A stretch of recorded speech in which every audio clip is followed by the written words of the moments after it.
તો દિવાળીના તહેવારમાં અરવલ્લી જિલ્લામાં સુરક્ષા વ્યવસ્થાને લઈને પોલીસ એલર્ટ મોડમાં આવી ગઈ છે। તહેવાર દરમિયાન ચોરી જેવી ઘટનાઓ ન બને તે દિશામાં કડક આયોજન કરાયું છે। જિલ્લાભરમાં 20 જેટલી ચેકપોસ્ટ ઊભી કરાઈ છે, જ્યાં રાઉન્ડ ધી ક્લોક વાહનોનું ચેકિંગ હાથ ધરવામાં આવી રહ્યું છે। નાણાકીય સંસ્થાઓ અને ફાઇનાન્સ ઓફિસો સાથે ખાસ બેઠક કરીને ગુનાહિત પ્રવૃત્તિઓ અટકાવવાના પ્રયાસો શરૂ કરવામાં આવ્યા છે। ચોરીના બનાવો અટકાવવા નાણાં સંબંધિત સંસ્થાઓ બહાર પણ પોલીસ તૈનાત રહેશે। તેમજ છેલ્લા એક મહિનામાં 9.77 કરોડનો પ્રોહિબિશનનો મુદ્દામાલ પણ જપ્ત કરાયો છે।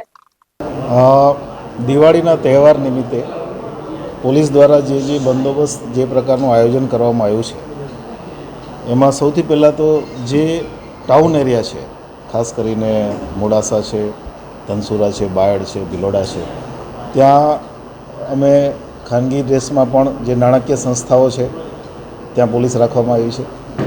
પોલીસનું સતત પેટ્રોલિંગ રૂટમાં પણ એ લેવામાં આવ્યું છે। સાથે સાથે જેટલા ફાઇનાન્શિયલ ઇન્સ્ટિટ્યૂટ્સ છે, જેટલા આંગણિયા પેઢી છે, મોટા વેપારીઓ છે, એમની સાથે પોલીસે મિટિંગ કરી અને એમને પણ કંઈ નાની મોટી જરૂરિયાત હોય, એમને પણ અમુક પ્રકારની સાવચેતી રાખવાની હોય એ પ્રકારના સૂચનાઓ આપવામાં આવી છે। અને લેટ્સ હોપ કે આ પ્રકારની કાળજી રાખવાથી આજે તહેવારોની સિઝન છે એ સારી રીતે કોઈપણ પ્રકારના બનાવ વગર જિલ્લામાં પૂરી થશે। સાથે સાથે અમે આવ્યા ત્યારથી અત્યાર સુધીમાં અરવલ્લી જિલ્લામાં ટોટલ 9,77,00,000નો દારૂ મુદ્દામાલ સાથે પકડવામાં આવ્યો છે।